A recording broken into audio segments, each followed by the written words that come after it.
Awesome. All right, well, hello everybody, and welcome.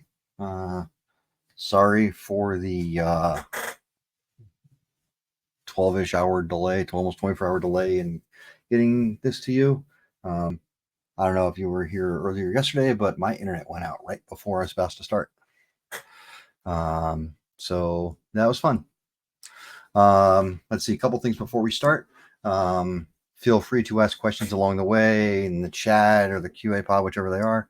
I will do my best to answer them along the way. If I don't get to them during the presentation, I will try and answer them at the end, as well as I'll try and leave time at the end for any questions you may have. Also, I'm going to be giving away a Amazon gift card at the end of the presentation, so pay attention because I'm going to ask a question at the end for find a winner, and that will all be based off something in the presentation. So pay attention. You might learn something, and you might win something. So good on both accounts. All right, so let's get rolling. All right, so before we start, I wanted to play around with a little bit with this presentation a little bit. So this entire presentation is AI generated with a lot of help. I wanted to see what was possible with AI for a presentation specifically. So I was like, I knew the material, I knew the structure, I knew what I wanted to do. And I also knew that I was terrible at graphics and terrible at design of slides. So I'm like, hey, let's see what AI can do for me. So I built an entire presentation using AI. I actually used Gamma to generate this with a lot of help. Presentation took me twice as long to do as I would normally take to build a presentation from scratch. So a lot of lessons learned. The main thing I learned is that AI is really bad at a lot of things. It's good at like laying out slides, but a lot of bad in generating the content for those slides. So yeah, so I learned a lot, and I'll probably do it again. But I had to help AI a lot, so it was a very big learning experience. May or may not do it again, but it was fun. Interesting concept, interesting ideas.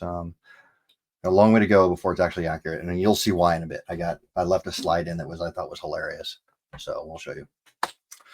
All right, so a little bit about myself. I currently work as a development manager on multiple ColdFusion projects and doing modernization strategy, stuff like that.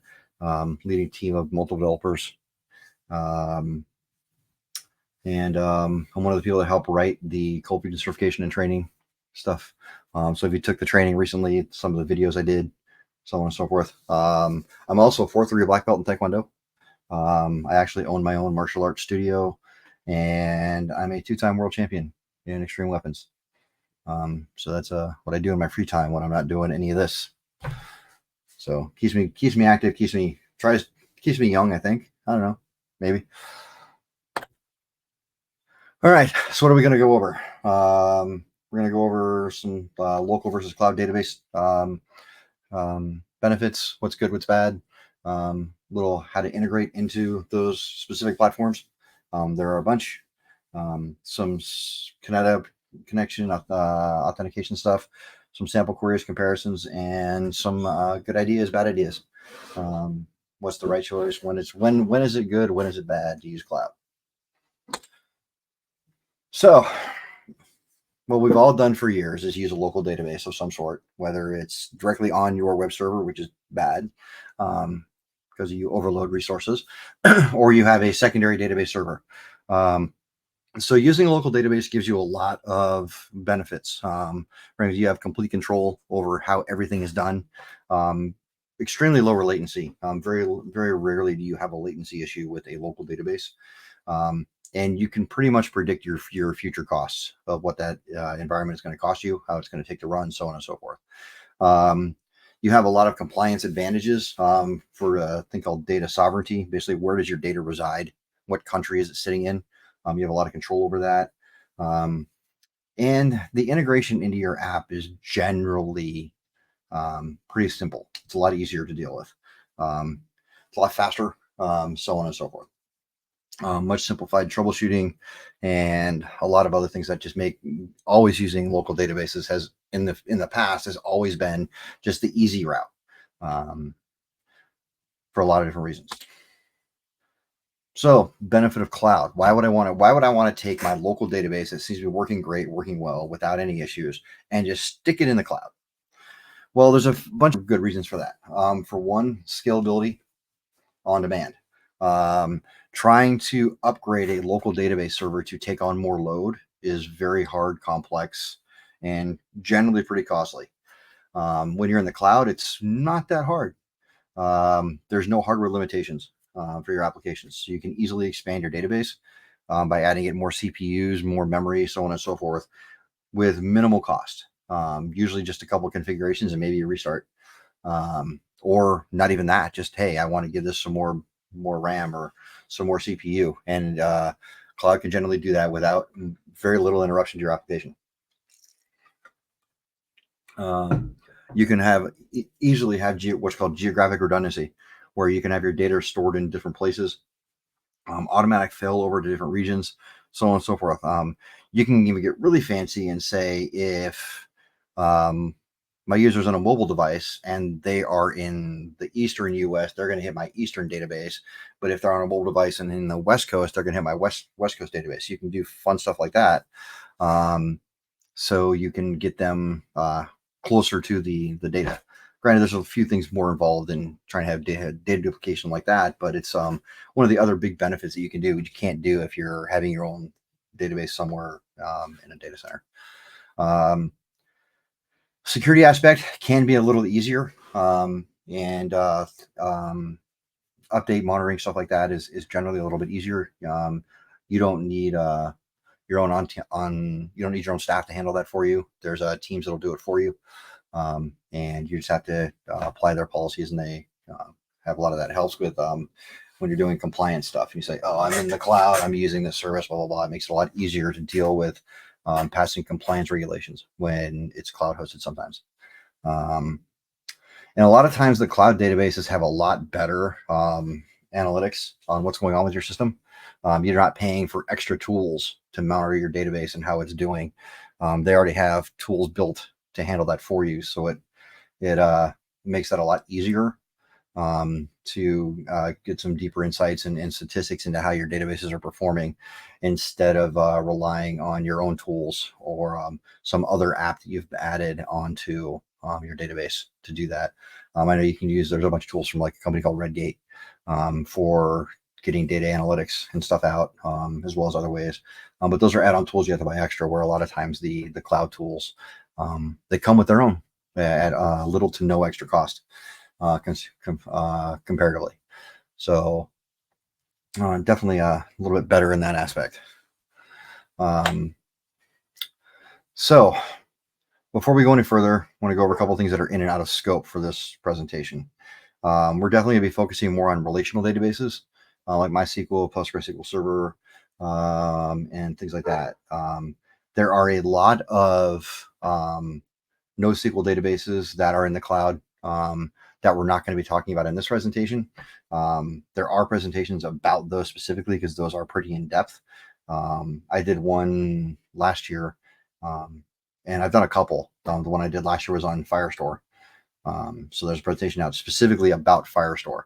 And there's a lot that goes into that one. So that one's, if you're interested in NoSQL databases, something like Firestore or MongoDB, go look at presentations specifically for those, because they're a lot more involved than what we're going to be going over here. So I will mention them along the way, but they are not part of this presentation.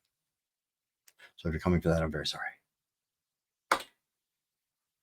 All right. So let's take a look at, I would almost call the elephant in the room. What's it cost me? So if you're going to run your own local database, you're pretty much got a pretty significant hardware investment, as well as staff, power, cooling, so on and so forth, licenses, patching, and maintenance. You've got to manage all of that and budget for all of that. It's considerably a lot of upfront cost to get it going. Where cloud doesn't necessarily have that upfront cost, but you may have a larger monthly cost, which then balanced out may actually be about the same, depending on how much data and how active and what you're doing with your database. because cloud databases generally have this pay-as-you-go model, automatically scaling, but they also charge a lot of data transfer and storage and backup. So there's a lot of fees that you would incur for cloud, for the data itself, that you wouldn't incur locally if you're storing your own data locally. But then again, you do have to deal with your own backup solutions and stuff like that, and storing, offloading, storage, stuff like things. So there's a lot of different costs involved, and how you want to go, and what's financially right for you and your company and what you're building. Typically, your break evens around 3 to 5 years. Where if you're doing databases that spike, come down, and have variable workloads, cloud's kind of a little bit better. But if you have a constant high workload, on-prems kind of fits a little better. But then again, it's what your costs and other things that come into play. There's a lot of factors. It's not just the price or the load. There's a lot of considerations and concerns for picking the right solution, which we'll definitely go over a little bit later.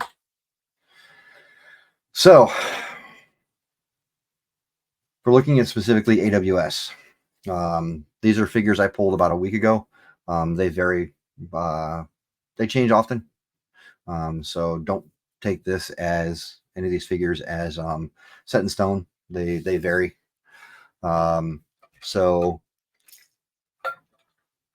these are kind of the figures for AWS. The big takeaway here is, depending on your application size, using a medium-sized application, about 500 gigs of storage, 4 CPUs running 24/7 with about a terabyte of transfer, you're looking for anywhere between $7,500 to $9,000 annually to use AWS. That's not that much, considering you could spend that for one server locally, but there's obviously more involved. But yeah, $7,500 to $9,000 annually is not hefty, but it all varies, and you can actually reduce this down with some techniques that I've seen people do, where if their application isn't active at night, you can shut things off at night automatically and have it turn back on in the morning, stuff like that, to reduce the CPU per hour cost. So there's ways to reduce this down. If you're using Azure as an example, Azure uses it does a little bit differently. Instead of CPU cost, they use this thing called DTU, which database transaction unit. It's more of a blend of CPU, memory, and IO. How they figure it out, it's a little different. But even still, using the same standard size application that we talked about prior, you're looking at still between $3,500 to $5,000, a little bit less a year. Again, there's ways to drop this down, but that's kind of where you're sitting for an Azure database.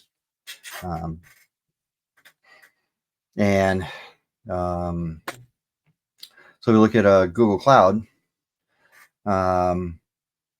They're back to the same way kind of AWS does it versus Azure, with his CPU hour. So there's ranges drastically depending on the machine type and where your region is. Same thing with their gigabytes of storage and your data transfer. Data transfer is generally your one of your higher marks, as well as your storage. So it all varies. And again, so if we're looking at a yearly estimate for a basic ColdFusion app, like we've had, 500 gigs, 4 CPUs, 24/7, you're around 4,500 to 6,500 annually. So again, there's ways to reduce that, but these can get pricey. They can get really pricey depending on what you're doing. So then if you have things like high availability and other things, once you get into that range, things can get more. If you want to use failover, other things, the prices can get can climb pretty quickly. So and again, it's like I said, it's depending on what you're doing. But cloud can get a little pricey depending on a lot of factors. So let's take a look at using specifically ColdFusion 2025 with GCP. So for Cloud SQL integration, ColdFusion 2025 supports direct connect to MySQL, PostgreSQL, and SQL Server on GCP. It does support Firestore, like I said. I've done a presentation on that. It's way different how you connect to Firestore than your relational databases. There's a, like I said, presentation I've done about that. So that's a little out of scope for here. Go watch that presentation. And you can use Spanner, which is their globally distributed high performance database solution. It is possible, but not built in. You'd have to use get their JDBC drivers and things like that and add them in. But after doing so, you could theoretically use Spanner. I haven't used it personally, but you can. It is possible. So how do we connect to a GCP database? So first off, you're going to go into cloud and set up your SQL Server instance. As a piece of note, I'm not going to be going over for any of them the cloud configuration specifics. We're just going to be staying a little high level and not going into the details of their connection screens and how you set everything up. There's a lot of configuration that goes on there. There are plenty of tutorials out there on how to set up those databases specifically for those providers. So look into those specifically for what you want to do, because those tools change as well. So I don't want to create a presentation that has some incorrect info. So there's much better tools and tutorials out there to show you how to set up your SQL Server instance on specific cloud platforms. But looking at GCP specifically, so in their cloud console, you would go to the SQL instance, you'd create a database instance, and then set up your network, making sure that your web server or whatever your application is can connect, and it's on the authorized networks list. Now,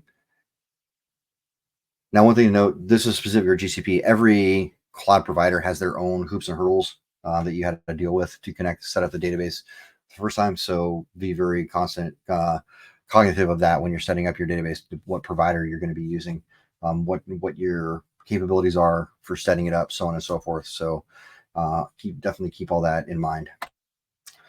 So stuff that you're going to be required for connecting, instance details, connection number, port numbers, authentications, information, database name, stuff like that, that you're going to need on the ColdFusion side once you connect it. But then once you connect it, once you have your, in this case, GCP, Google's database set up, you go into your ColdFusion administrator, go to data sources, enter your connection details, and submit it. You set it up just like any other data source you would normally set up. Give it the location and username, password, and all that fun stuff. And it's pretty simple. You select your data source or database type, whether it's MySQL, SQL servers, what have you. Choose that so it uses the right drivers, so on and so forth. And then the connection information. So this is where we had some fun with AI. So I asked AI, create me a query example for connecting to a GCP database, and this is what it came up with. Yes, I'm aware these queries are completely wrong. I left them here as an example because I thought it was just funny that this is what I thought the queries would be. Not even close. There's no echo command as an example. These aren't wrong. These aren't right at all. But I thought it was funny, so I left it. Just why AI can be dangerous. Because if you didn't know these were wrong and left them in a presentation or just asked AI to generate a query, this is what you would get. I had to teach it how to create a proper query. So if we're comparing SQL instances for cloud versus local, here's what the query difference is. Yeah, there is none. The queries are identical. There's no difference. So if I'm using a local SQL server versus a GCP Cloud SQL, my queries are identical.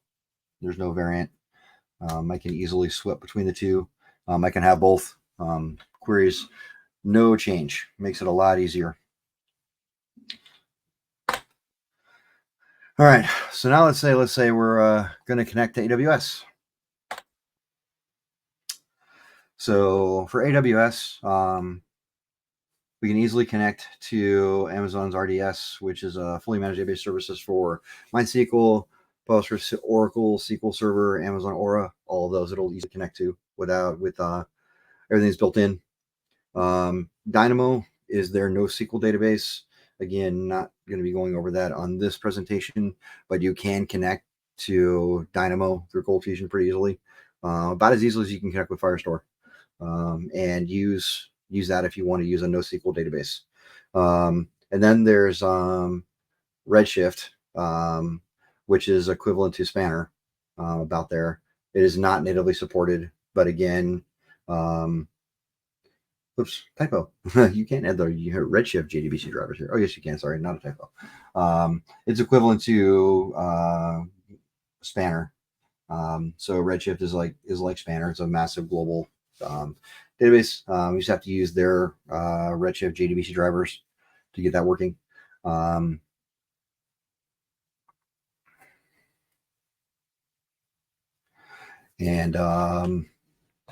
Yeah. So how do we connect? So again, not going over the specifics of AWS, but again, you gather your details from AWS through your connection console, and you'll set all that up in AWS first, get all the information, go to ColdFusion Administrator, add a data source just like you would normally, and configure your parameters. Depending on if we're doing, in this occurrence, MySQL, you select the right MySQL driver and so on and so forth, and put your information in and connect it up and verify it. And yes, no different than setting up another MySQL data source, whether it's local or not. Pretty much the same. You got your fully qualified server name. It's your server.database@windows.net for this. So a couple minor things that are different for Azure, but pretty much the same as setting up any other local data source. Destination is different. So their security is a little funkier. So you need to make sure that your servers in their security group properly. If you're using EC2 hosted databases, you got to configure the firewalls properly for reaching through, so on and so forth. And if you can, use a VPC connection to allow it to connect through a private network. Makes it a little more secure. And then again, we compare the two databases calls if we're running queries against a cloud MySQL query versus a local MySQL query. Again, once we've connected it up and the databases are active, they're the same. Not much of a difference. Actually, no difference. So how about connecting to Azure? So Azure, they have fully managed SQL Server services, automatic scaling. They pretty much all have automatic scaling, something that if you turn it on, enable it. For MySQL, Postgres, SQL Server, so on and so forth. ColdFusion does also support Azure Cosmos and Mira. Those require different connection types and configurations, which I said I'm not going over. But there are presentations on those. So feel free to dig into those if that's what you're looking for. For connecting to Azure, there are you can use JDBC connections or Azure specific authentication methods. And the JDBC drivers for Azure are pretty much built in. You don't even need to worry about that. They're all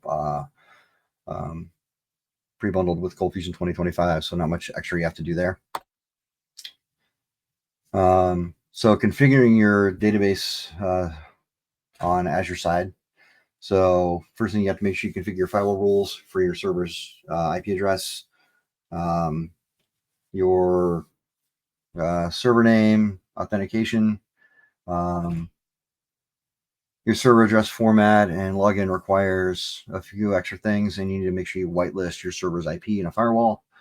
So yeah, it's make sure you got connections to make sure your server can actually reach the server. A lot of times what I've seen is when people set it up, the one main thing that is missing is the storage can't talk. It has nothing to do with authentication. It has everything to do with IP and firewall stuff. So it's important to make sure you set that up properly. And again, setting up the data source in ColdFusion, not really much different. The one thing that might be a little bit different for Azure is make sure that in your connection string you're using use SSL equals true to make sure it's forced to go to SSL. Beyond that, really not much different than setting up any other data source. And again, if we're comparing queries between Cloud SQL and local SQL, again, queries are identical. So again, once you've configured your data source to be an Azure data source, your code doesn't change. You're not querying the data any differently than you would normally.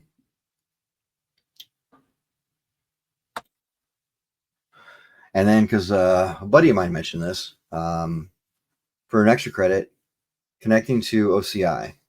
OCI is Oracle Cloud Infrastructure. I'm not going to go too detailed into it because I haven't used it, have no real experience with it. But from looking into it, it's basically the same. The only thing is OCI uses a little bit of different credentials. It uses a credential wallet for access to Oracle. So that's the one kind of the bigger difference. So you have to look into using wallet for configuration, for access configuration and credentials. And beyond that, everything's pretty much the same. There's no real variant difference here. So local versus cloud queries. Let's do a comparison. So local servers generally have a much faster response time because there's no network latency. Resource management. So local servers have fixed resources where clouds can scale pretty easily. Query performance. Complex stuff generally will work better locally, where cloud really excels in distributed queries across large data sets. And that comes into more for that one, just specifically on how you can tune the database a little better. Your tuning ability for performance is way better on a local server than a cloud storage server. So if you need high performance and a lot of tuning and a lot of stuff like that, local stuff tends to work a little bit better. But there are some things you can do for optimization to make your cloud databases work a little better. For example, make sure you use no lock for read operations, keeps things from getting locked down. Definitely make sure you're using connection pooling. It's on by default when you create a data source in ColdFusion, but make sure you don't turn it off. Make sure you keep that on. It prevents handshaking on every single request, so you'll reuse data pool connection pools, so you don't have to create new authentications every single time you read a query. Let them pool up, let them use those pools. Try and minimize the data transfer that you're doing, so don't do select stars. Get the columns you need, don't get anything extra. And then if you have the ability, use some elastic type pool for automatic growth for when you get some pretty big workloads that are unpredictable, so your database can grow performance-wise without taking a pretty big impact. And then make sure you're doing some performance monitoring. Always monitor everything. Make sure you know what's going on. Local databases, there's some diagnostic tools, but cloud platforms out of the box generally have a lot more comprehensive monitoring dashboards and tracking, stuff like that. So always keep that in mind. And response times can be a little slower, but they are generally higher in clouds under heavy loads. So always keep that in mind in performance. So watching your performance, heavy load, stuff like that, to keep an eye on what's going on, so you're not overloading and killing your servers unintentionally. So as we've gone through,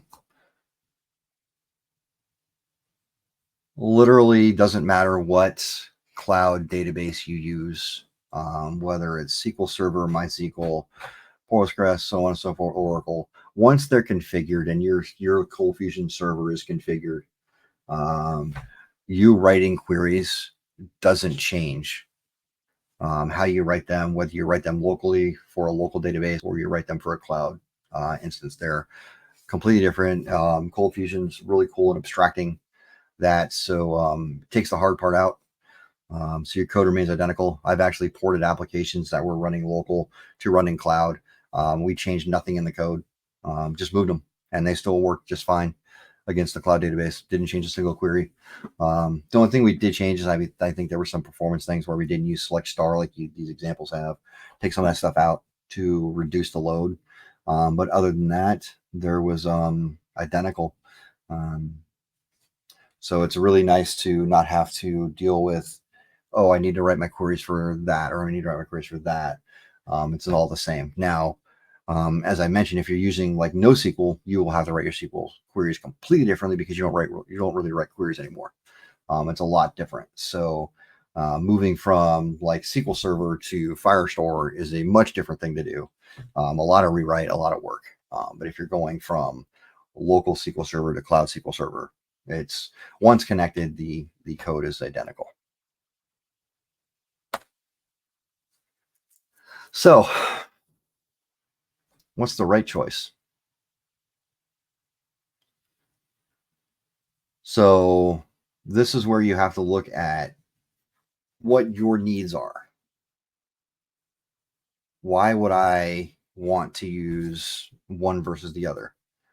What am I looking to achieve with my solution? Do I want superior scalability for growing applications? Do I want to look at do I want somebody else to manage my backups, disaster recovery? Do I have geographic redundancy scenarios that I have to worry about? Then you're probably going to lean more towards cloud. If I'm looking for more latency and data intensive stuff, if I want my cost to be more predictable, because I'm not having my application shrink and grow, my database shrink and grow all the time, then it's more predictable. I'm not paying those CPU costs because my application took a little bit extra load. And if I want complete control, then you're probably going to look at more local databases and keep yourself local. But there's always an argument to do something hybrid. So as an example, you can use partially local and partially cloud. And I've seen this scenario work out, and it works out really well. So if you have a lot of high transactional operations, you can use those locally, and then use cloud for other stuff.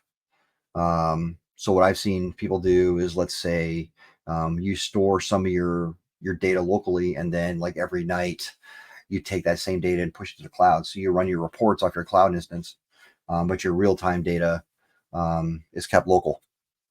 The benefit of that is ColdFusion can do both of those pretty easily without any real extra configuration. ColdFusion, your single application can handle multiple data sources without issue. So you can, in fact, store data in two different places simultaneously and query them collectively. Now, you can't create one query that queries both databases at the same time. That's a little outside the realm of what you can do. But you can definitely have two queries that pull data from two places and use some code then to mesh that data together. So you can do hybrid things like that, which is definitely a great plus for ColdFusion and what it can accomplish when it's looking at putting data in the cloud. And again, the optimal solution depends on what you're looking for. Every app is different. I would always say don't do something because the last app I did it. Always look at what that app has to do and make sure you're making the right choice for that application. Because like I said, every app is different. Don't get stuck in the rut of, oh, that's the way we've done it for 10 years. We're going to keep doing that for 10 more years. Doesn't always get you there. Make sure you're being very diligent in looking at what your end result of your app is, and make sure that you're building something that will work for that. So the answer, what's better, on-prem or cloud? Well, it technically depends. Like I said, there's no universal better choice. And like I said, if you're I've done this for 10 years and that's just how we do it, I wouldn't suggest that. I would look at your app and make a choice based on the app itself. like I said, assess your requirements, evaluate what you need, your budget, so on and so forth, security requirements. Because there's a lot involved in like having a local database where you have to have staff to maintain it and all that other stuff. I've seen servers get hacked and badly compromised because they had a local database but never bothered to make sure that it was patched.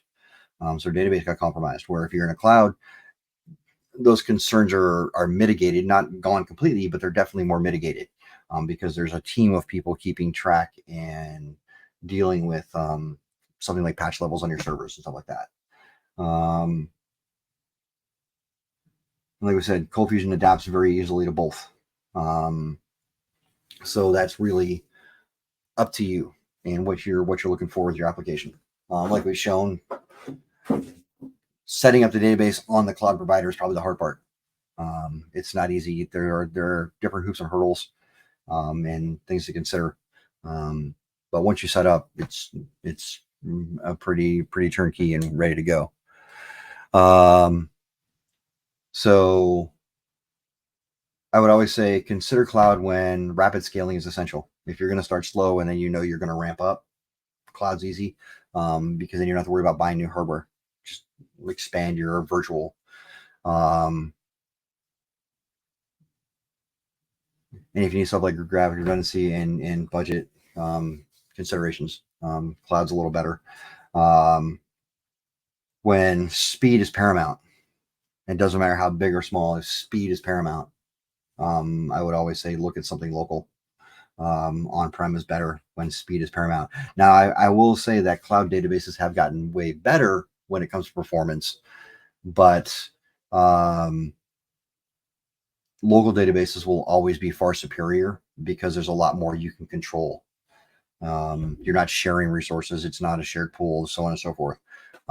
It's definitely always better on-prem for speed.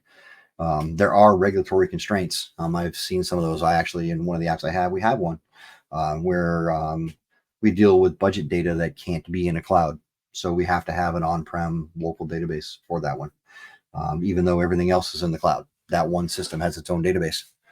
So there are a lot of regulatory constraints that sometimes come into play. So you may not be able to use cloud for those reasons. And if you want to fix infrastructure, that's always there.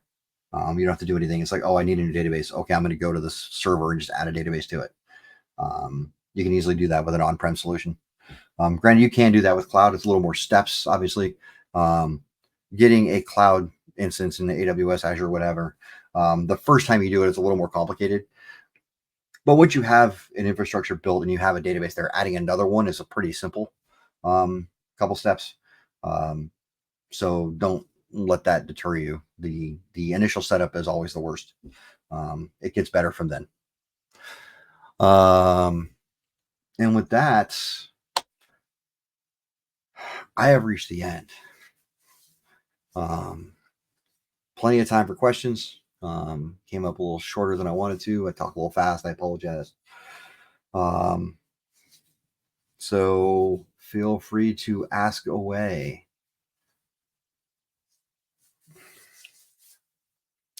And all questions you have that I may or may not be able to answer.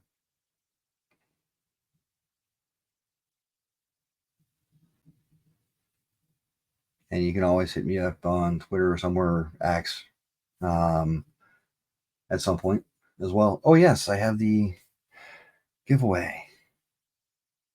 So the giveaway question I had, oops, that's not going to work.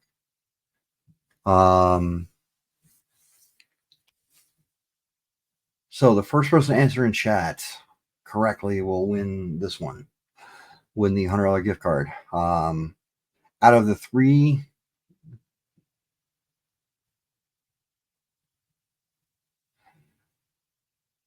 I'll get to your question in a second, Dave.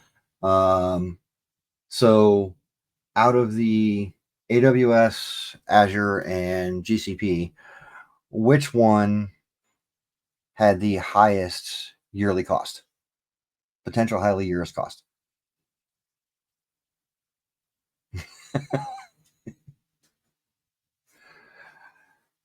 And I believe you are right. I am actually going to bounce back to the slide really quickly. I apologize, but I want to make sure we get the correct answer because it is $100 because I know which one it is.